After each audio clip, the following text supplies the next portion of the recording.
Olá, tudo bem? Acompanhe agora mais um Universiência, um programa fruto da parceria entre TVs e instituições públicas de ensino superior nordestinas. Aqui, a gente conhece as produções científicas destas instituições. Veja agora algumas delas. Pesquisadores do IFE baiano investigam áreas e períodos do ano com maior ocorrência de incêndios florestais no estado da Bahia. Pesquisa da Universidade Federal de Pernambuco revela a descoberta de 2 novas espécies de lagartos no Nordeste brasileiro. E você ainda vai conhecer tudo a respeito de um idioma que já foi o mais falado no norte do Brasil e hoje tem pouco mais de 6.000 falantes. Tudo isso e muito mais você confere agora no Universiência.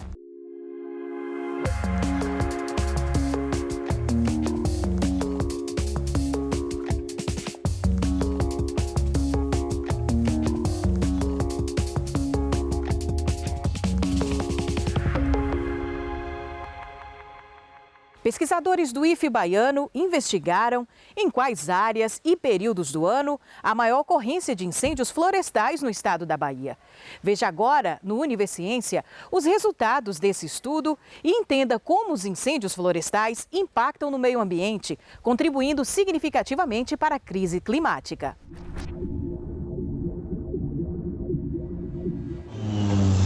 Os incêndios florestais causam destruição por onde passam, impactam a fauna e a flora dos ecossistemas e liberam na atmosfera grandes quantidades de gases de efeito estufa, contribuindo para o aquecimento global.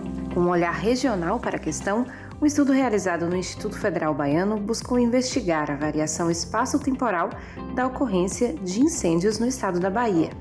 A gente conseguiu, portanto, identificar quais são os municípios onde se tem um maior registro de queimadas e de incêndios florestais, ou seja, de focos de queima.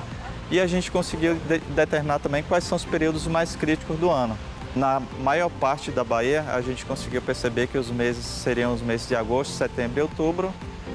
E com relação à variação espacial, a gente percebeu que principalmente a parte oeste da Bahia e a parte sul estão os municípios em que apresentaram a maior densidade de focos de queima, enquanto que as regiões Nordeste e a região Norte são as regiões com o menor registro de queimadas. Todos esses dados que a gente coletou para esse estudo, eles foram obtidos a partir do satélite Aqua, que é um satélite da NASA que está em órbita no nosso planeta e ele consegue identificar essas áreas que estão queimando, né? Outro dado obtido com o estudo foi de que aproximadamente 75% da área territorial da Bahia está classificada dentro dos grupos alto, muito alto e extremo de risco de incidência de focos de queima. O que isso significa dizer? Que 75% do território da Bahia apresenta um potencial elevado de ocorrência de focos de queima, de registro de focos de queima. Dados como o dessa pesquisa ajudam no planejamento de políticas públicas de prevenção e combate aos incêndios florestais, ajudando, por exemplo, no trabalho de quem atua diretamente no combate ao fogo. Utilizando os dados do INPE, a gente tem condições de identificar determinados pontos de calor e ver que aquilo ali está um pouco fora do normal, né? E aí a gente pode entender que ali tem uma possibilidade de um incêndio florestal e aí a gente passa a verificar em loco essa situação. Mas na maioria dos casos, as solicitações chegam através dos municípios. O que é unânime na opinião de cientistas e de quem atua no dia a dia do problema é que a informação é uma peça-chave para evitar a formação de incêndios. O primeiro passo é entender como eles são causados. No Brasil, cerca de 99% dos incêndios eles são originados a partir de ação humana, ou seja, a partir de fatores antrópicos. Digamos que a gente tem essa área aqui, por exemplo, essa área aqui em amarelo. Essa área representa o terreno de um fazendeiro. E esse fazendeiro ele vai empregar o fogo na sua área para limpar seu terreno. Digamos que tem muito mato lá crescendo, ele quer fazer essa limpeza para estimular o nascimento de gramíneas, para o gado se alimentar, ou então para plantar alguma coisa. Então ele vai fazer uma queimada. O que é queimada? Queimada é o uso do fogo de maneira controlada. Mas se esse pecuarista, se esse agricultor, ele não tomou os devidos cuidados, ele iniciou a queima aqui e chegou aqui, o fogo acabou invadindo a outra área, acabou invadindo o terreno do vizinho, ou então uma área de conservação, ou então uma área conservada lá com qualquer tipo de vegetação, a gente já chama de incêndio florestal. Porque incêndio florestal é o fogo descontrolado. Em determinadas regiões do nosso estado, a gente já identificou que algumas pessoas colocam fogo para que posteriormente elas possam lotear um determinado terreno, né? Então, existem várias circunstâncias que a pessoa utiliza do fogo, né, equivocadamente para obter os seus lucros, os seus objetivos e acaba desenvolvendo um incêndio florestal. Só para você ter ideia, no Brasil, cerca de 70% dos gases do efeito estufa que são lançados aqui no Brasil, eles são diretamente relacionados com atividades de desmatamento e com atividades de queima e de incêndios florestais. Então, nós temos um problema muito sério, que é justamente essa associação, desmata e queima. Porque, por exemplo, na Amazônia, nós temos uma floresta tropical úmida, uma floresta tropical verde. Então, se a gente chegasse lá com fósforo, com isqueiro, tentasse originar um incêndio, a gente dificilmente conseguiria. Por quê? Porque é uma floresta verde, uma floresta úmida. Isso quando ela está conservada, tá? Mas à medida que vão sendo desmatadas áreas, vai se abrindo clareiras, a radiação solar ela consegue penetrar no interior da floresta, deixando assim um combustível, ou seja, as folhas, a serrapilheira, aquele material que está no solo, mais seco e mais propenso a queimar. Por exemplo, no cerrado, nas savanas africanas, são ecossistemas dependentes do fogo. Então, se a gente exclui totalmente o fogo, acontece um problema sério. Por quê? Porque as espécies lá elas estão adaptadas à ocorrência do fogo. Já quando a gente fala sobre ecossistemas sensíveis ao fogo, a história é totalmente diferente. Acontece um incêndio, mesmo que seja um incêndio de baixa intensidade, ele vai causar uma grande destruição. Por quê? Porque tanto as árvores quanto a fauna não estão adaptadas ao fogo. Então, um pequeno incêndio pode gerar uma grande destruição, levando à mortalidade de diversos espécimes, seja da fauna, seja da flora, podendo, em alguns casos, levar até algumas espécies endêmicas de baixa distribuição à extinção. A liberação de CO2 na atmosfera é outro rastro deixado pelas queimadas.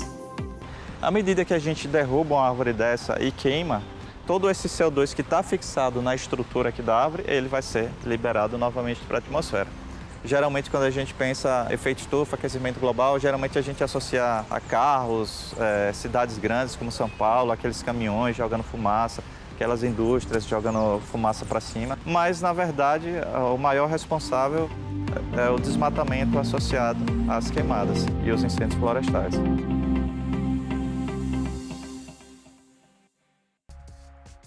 Veja daqui a pouco 2 novas espécies de lagartos encontradas no Nordeste brasileiro. É depois do intervalo.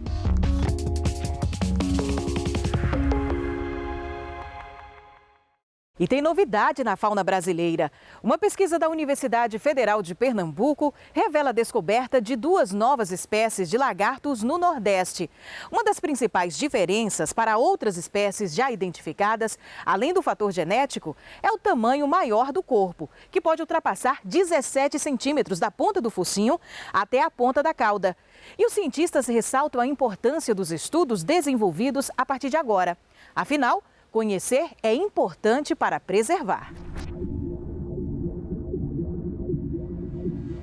Bom, eu sou Marcos Ribeiro, eu sou biólogo, formado pela Universidade Federal de Alagoas e mestre em Biologia Animal aqui pela Universidade Federal de Pernambuco. Atualmente eu sou doutorando também por esse mesmo programa de pós-graduação aqui na UFPE. O meu atual projeto de doutorado ele é intitulado Revisão Taxonômica do Gênero de Gecos Neotropicais Filopexus, que é um gênero de lagartixas que está amplamente distribuída na América do Sul e que atualmente sabe-se que na verdade corresponde a mais espécies do que se imagina. Nós utilizamos de informações contidas no DNA e na morfologia para diagnosticar e descrever pela primeira vez formalmente para a ciência essas 2 espécies, que são facilmente, digamos assim, distinguidas daquilo que ela era chamada anteriormente pelo tamanho, o maior tamanho, que pode chegar aí a quase 15 centímetros da ponta do focinho até a ponta da cauda. Também pelo tamanho, a disposição e o número das escamas do queixo, da região gular, pelo padrão de coloração, pela disposição dos tubérculos que existem no dorso. Então, todas essas são características que nós chamamos de características diagnósticas que possibilitam os pesquisadores e os interessados a identificar esse material, tanto no campo quanto no laboratório. Essa daqui, ela é a primeira espécie, Philopezus selmi. Ela atualmente é conhecida só para algumas poucas localidades em áreas de transição entre a Mata Atlântica e a Caatinga, no estado de Alagoas, especificamente 5 localidades. E a segunda espécie, que é o Philopezus diamantino, ele é atualmente endêmico, da Chapada Diamantina, conhecido só para uma localidade, que é Serra do Sincorá, no município de Mucugê.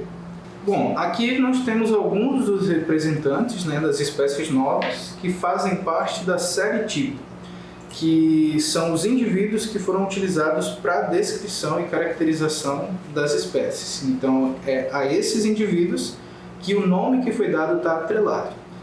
Quando nós vamos analisar a morfologia, ao menos nessa pesquisa em específico, nós coletamos ao menos 50 caracteres de cada indivíduo. Depois que nós temos todas essas medidas coletadas, obtidas, nós conseguimos rodar análises estatísticas para poder saber quais as características que apresentam diferenças importantes para distinguir as diferentes espécies ou diferentes populações, para distinguir os diferentes sexos dos indivíduos, saber se existem diferenças entre machos e fêmeas, e também para diagnosticar os indivíduos. Nesse caso em específico, o tamanho do corpo é uma característica que diferencia ela das outras espécies, o tamanho e a distribuição dos grânulos que apresentam aqui na região do dorso, e também número, tamanho, disposição das escamas que existem aqui na região gular, que é a região do queixo do indivíduo. Até o momento, nós temos analisado ao menos 1.300 indivíduos. Mas a intenção é chegar pelo menos nos 2.000 para realmente ter uma representatividade de todas as espécies e assim conseguir identificar que as características que eu de fato estou dizendo que diferenciam as espécies não apresentam variação dentro de uma mesma espécie. Então, aqui a gente pode ver a diferença entre as duas espécies. Aqui à minha esquerda nós temos o Philopezus selmi, que está distribuído no estado de Alagoas. À minha direita, nós temos o Philopezus diamantino, restrito à Chapada Diamantina. Eu sou orientador dele, mas o Marcos trouxe a ideia com ele. O Marcos trouxe a ideia de trabalhar com os Philopezus da UFAL. O Marcos fez a iniciação científica na UFAL, na Federal do Alagoas, e me procurou para vir fazer um mestrado aqui em Pernambuco. Uma ideia incrível, uma ideia muito boa. Eu topei na hora e a gente está trabalhando em parceria. O Marcos fazendo doutorado, eu oriento. A orientadora dele na iniciação científica, a professora Tami Motti, é co-orientadora dele no doutorado agora. A gente fez uma equipe multi-instituições aí para abordar os Philopezus. Então, a gente tem pesquisadores aqui da UFPE, da UFAL, da USP, da Universidade de Minnesota e do INPA, em Manaus, todos trabalhando integrados. A gente acha que todo mundo já ouviu e está cansado de ouvir que o Brasil é um país mega diverso, com muita diversidade. Isso é verdade. Acontece que parte dessa diversidade ainda não está descrita. A gente ainda está descrevendo, a gente ainda está descobrindo boa parte dessa diversidade, como esse trabalho que sai publicado agora demonstra. Descobrindo novas linhagens, descobrindo novas espécies ou publicando, reportando essas espécies para a ciência, a gente consegue proteger essas linhagens que até então a gente não identificava como diferentes. Até 2 meses atrás, essa espécie ela não era reconhecida para a ciência. A gente não tinha oficialmente ela reconhecida e a área de distribuição dela delimitada. Com a publicação do artigo, ela está oficialmente reconhecida pela ciência e os próximos passos agora é que os órgãos ambientais, fiscalizadores, tanto locais, do estado do Alagoas, do Sergipe, eventualmente, Pernambuco e os nacionais, o CMBio, o IBAMA, reconheçam essa espécie, tomem ciência dessa espécie e passem a considerar essas espécies nas listas de espécies ameaçadas e de áreas prioritárias para conservação. A Chapada Diamantina já é uma área prioritária para conservação.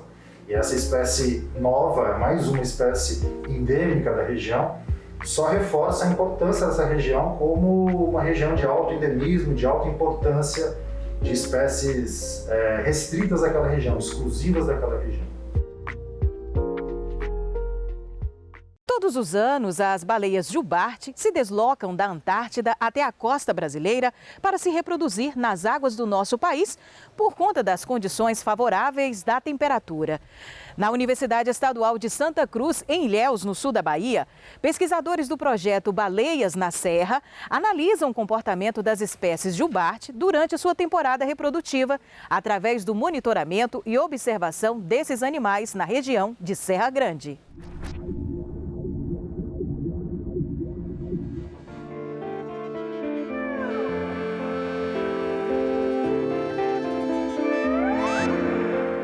A grande motivação para o início do projeto foi a plataforma que a gente se encontra, que é muito singular e especial para o estudo, principalmente das baleias jubarte. E o porquê disso? Porque a gente se encontra na região de Ilhéus e Itacaré, onde a plataforma continental é mais estreita em toda a costa do Brasil. Então isso faz que a gente tenha uma distância curta próxima à costa, onde a profundidade é baixa. Então isso favorece a aproximação das baleias à costa. E temos um ponto alto para a observação das baleias também muito perto da linha da costa. O objetivo principal é a conservação da espécie, né? E para conservar, nada melhor do que você entender o que está acontecendo com os indivíduos. Se você não conhece o animal que você está trabalhando, não tem como você propor uma medida de mitigação, não tem como você conservar essa espécie. Então a gente estuda de fato o comportamento, o uso de hábitat, o movimento dela na região, para poder estar inferindo do que esses indivíduos, né, precisam, quais são os potenciais impactos.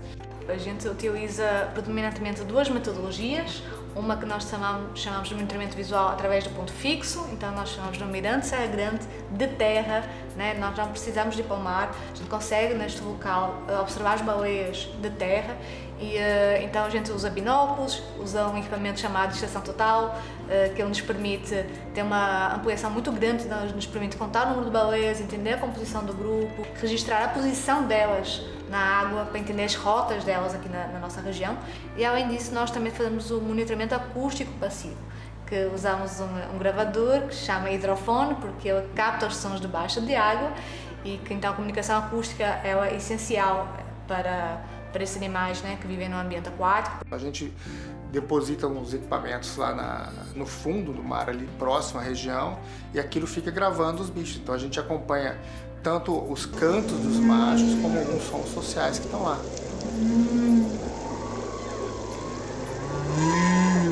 Você programa o quanto ele vai gravar, a hora que ele vai gravar, a frequência que ele vai estar sensível para gravar, e aquilo fica no mar por muito tempo. A gente tem observado que o número de baleias tem aumentado bastante desde 2014. A gente tinha uma média de baleias que a gente observava, 2, 3 baleias em média por hora. E em 2020 a gente teve uma média de baleias observadas durante a temporada de em torno de 11 baleias por hora.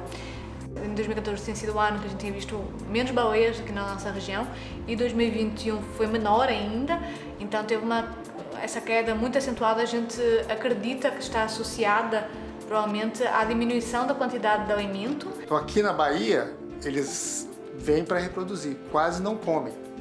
Tá? Então eles não estão aqui integrados na cadeia alimentar como consumidores, mas eles estão trazendo nutrientes que eles acumularam lá. A temporada ela vai tipicamente final de junho, as baleias começam a chegar, e até novembro, né, mais ou menos. No meio da temporada reprodutiva, quando a gente observou mais adultos também na região. Então, a atividade local estava correlacionada com o número de adultos, ou seja, quanto mais indivíduos sexualmente ativos tinham na área, mais machos cantando a gente observou também. Os indivíduos como um todo, eles podem utilizar tanto de atividades aéreas, que seriam os saltos e batidas com parte do corpo para comunicação, como emissões vocais.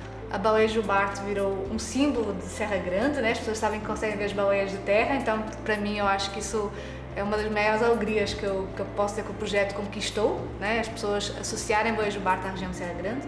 E em vários eventos, com as comunidades, feiras, saraus, a gente levar esse conhecimento através de atividades de sensibilização ambiental, de educação ambiental. A gente falava da importância da conservação marinha, explicava sobre as espécies para as crianças também, tinha uma pessoa que ficava responsável. As pessoas chegam, leem as informações, tiram dúvidas, pergunta alguma curiosidade, alguma coisa em relação ao grupo de estudo, né, que são as baleias. E para o público infantil, contagem de histórias, né, que é totalmente voltado para a criança, com interação com as crianças, com brincadeiras com as crianças.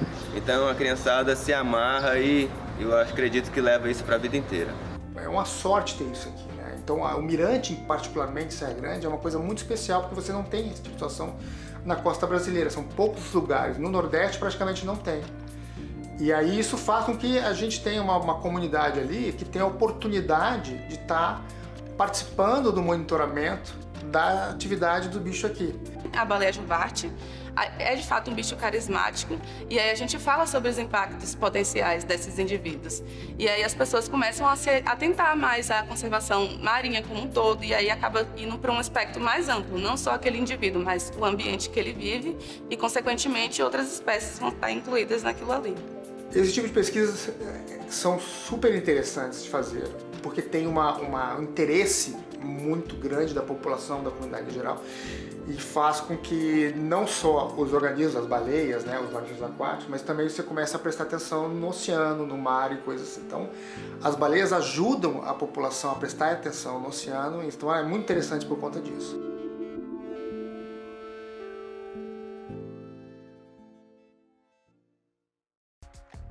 A seguir, as curiosidades sobre um idioma que já foi o mais falado no norte do Brasil. É depois do intervalo.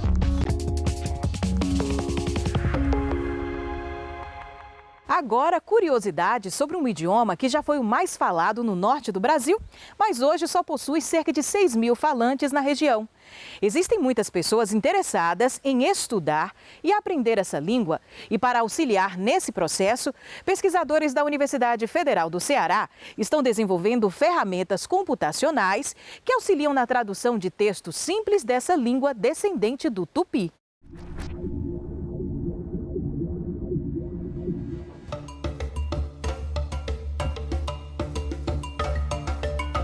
O Nhangatu nós podemos resumir como a única língua viva descendente do tupi, desse tupi que os portugueses encontraram falado na costa, que foi descrito pelo padre Anchieta em sua gramática, publicada em 1595, nas últimas décadas do século XVI. O Nhangatu, que já foi a língua mais falada de toda a região norte, mais falada que o português até meados do século XIX, foi recuando à medida que a região norte foi sendo integrada ao Brasil por meio da imigração, sobretudo é importante destacar a imigração de nordestinos que fugiram da seca de 1877. Então, em poucos anos, 500 mil nordestinos imigraram para a região norte pelo ciclo da borracha.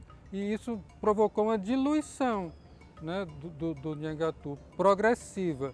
Então o Nhangatu foi recuando, né? Ele era falado em cidades como Santarém, Belém, né? Foi recuando a Amazônia adentro e hoje está reduzido ao Alto Rio Negro, que é uma região conhecida como Cabeça de Cachorro, que fica na fronteira de Brasil, Venezuela e Colômbia, no município de São Gabriel da Cachoeira. São apenas 6.000 falantes, essa é a estimativa que se tem, e estima-se 8.000 na Colômbia. Por outro lado, bem distante da região amazônica, pessoas comuns, que não necessariamente descendentes de indígenas, e com frequência não descendentes, se interessam pela língua. Por quê? Porque é o tupi vivo. Quando a minha atenção foi despertada para o Nhangatu, eu me deparei com o curso de Língua Geral Amazônica, Nhangatu Tupi Moderno, do professor Naval. É um manual em 3 lições, muito didático, com diálogos em situações cotidianas. É importante destacar o papel do professor Eduardo de Almeida Navarro, da USP. É o atual catedrático de Tupi. E eu pensei, não, então eu vou fazer alguma coisa em termos de linguística computacional que auxilie aos estudantes que estão aprendendo o curso do professor Navarro como autodidatas. Eu vou fazer um tradutor automático, que foi a primeira ferramenta, que traduza para o inglês e para o português e faça também a tradução do português e do inglês para o Nhangatu. A ferramenta, eu dei o nome de GramApp.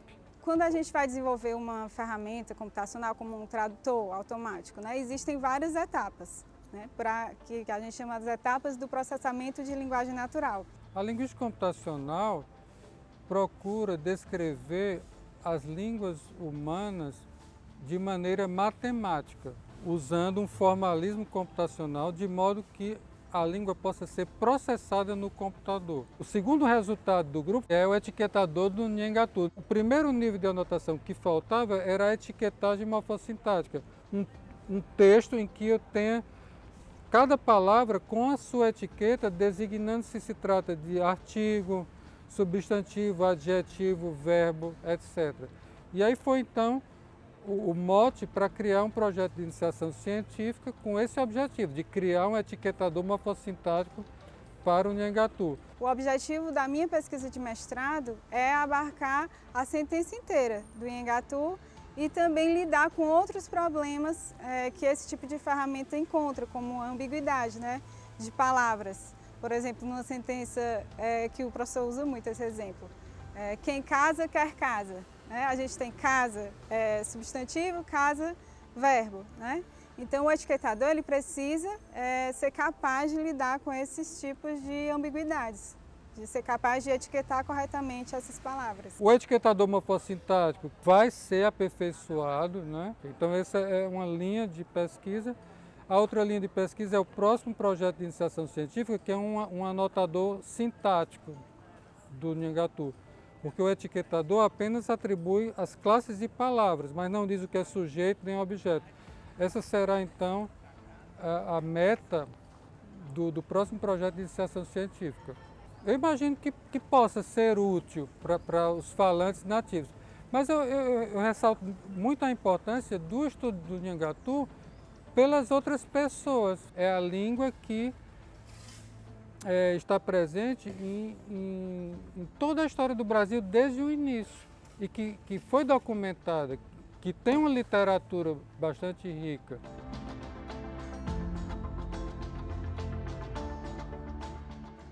E o Univerciência de hoje fica por aqui. O próximo programa traremos mais pesquisas para você conhecer. E já sabe, se tem alguma dúvida ou sugestão, envia para o nosso e-mail universiencia@uesb.edu.br que a gente explica por aqui no outro programa. Tchau, tchau e até lá!